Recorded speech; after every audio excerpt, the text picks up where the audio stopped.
Olá, pessoal, tudo bem? Eu tô de volta para a gente conversar mais um pouquinho sobre criminologia.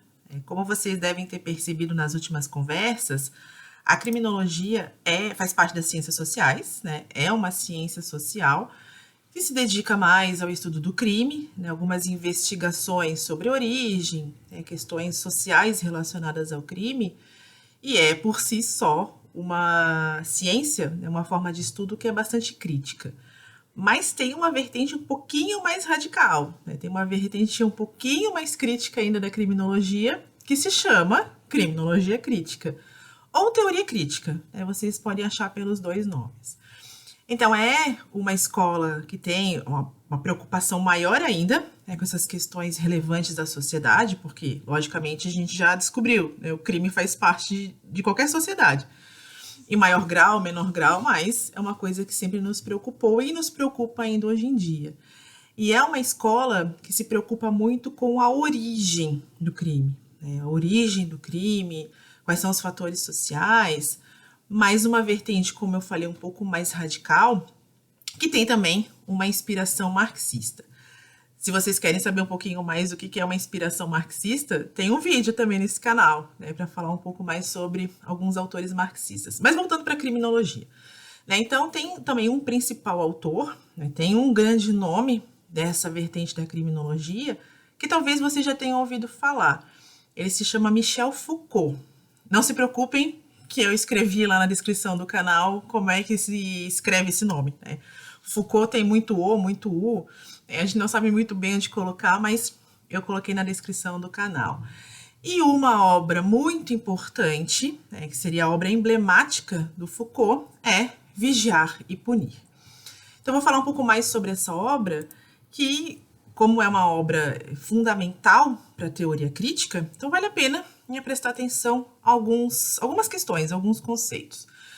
Então, falando um pouquinho mais da obra Vigiar e Punir, né, tem uma parte muito importante, muito interessante, que é uma análise sobre o surgimento das prisões, né? E aí a gente pode estranhar um pouco, né? Bom, a gente imagina prisão, a gente pensa no Estado, né? Prisão, condenação, Estado, né? Mas, na verdade, a origem é da Igreja Católica, né? Veio da Igreja Católica, e aí a gente consegue perceber, né, por que penitenciária lembra tanto penitência, né? Porque realmente elas têm essa origem em comum. A ideia de uma prisão ou de uma penitenciária veio da Igreja Católica, que veio com uma intenção, né, como uma alternativa às penas mais drásticas, né, as torturas, pena de morte. Né? Então, a prisão, a penitenciária veio a partir daí. E surge há muito tempo, né? Surge lá pelo século V, né, a história, com a igreja. Aí, mais tarde, o Estado se apropria disso. Né? O Estado, sim, começa a se apropriar das prisões, a também estabelecer esse meio de punição, nesse tipo de pena, lá pelo século XVII, século XVIII, e aí também para evitar, né, essas penas mais dramáticas, mais drásticas e que traziam mais prejuízo até para a sociedade. Aí eu costumo falar o seguinte, quando a gente pensa, que interessante ter uma pena que seja menos dramática que uma pena de morte, né, que tortura, ou penas relacionadas, né, a esses tipos, é uma questão humanitária, né? Aí eu costumo dizer sempre essas duas vertentes. Sim, teve muito movimento disso, de filósofos pedindo penas mais humanitárias e penas que tivessem algum fim que pudesse retornar para a sociedade, né?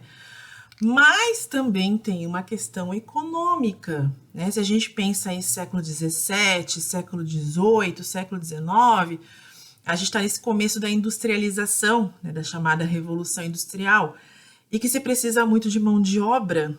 Então, onde é que a gente vai arranjar mão de obra se a gente está matando os trabalhadores? Então, sempre tem essas duas vertentes, né?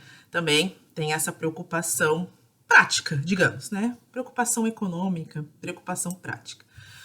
E aí, falando um pouquinho mais de um outro assunto que tem no Vigiar e Punir, nessa obra que é tão importante, tão relevante, né, para a sociedade, talvez vocês tenham ouvido falar de um assunto que o Foucault também traz, que é a ideia do panóptico.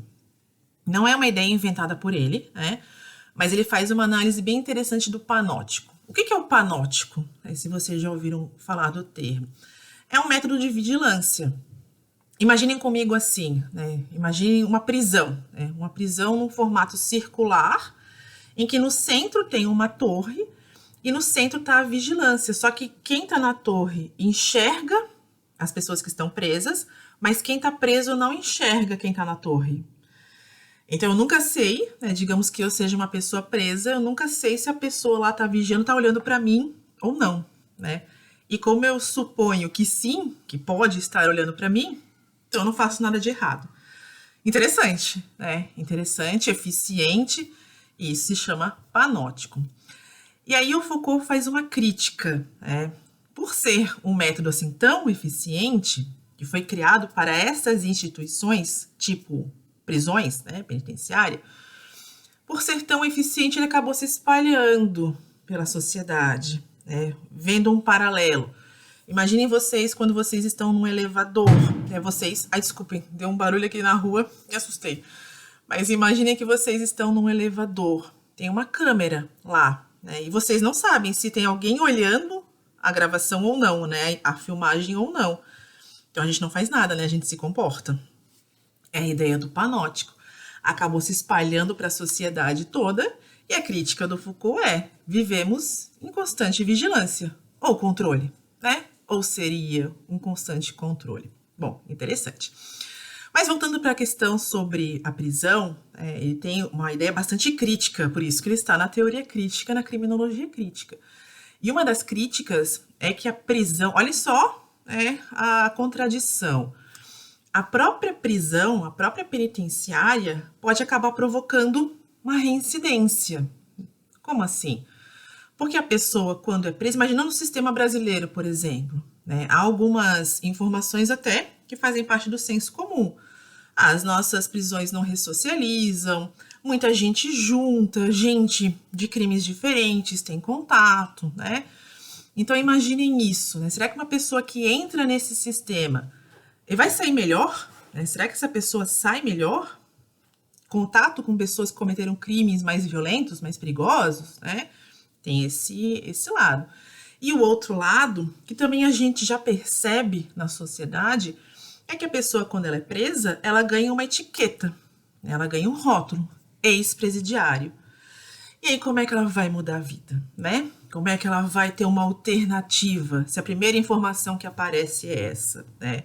Imaginem vocês, se vocês vão contratar alguém e a pessoa acaba falando, pois é, já fui preso.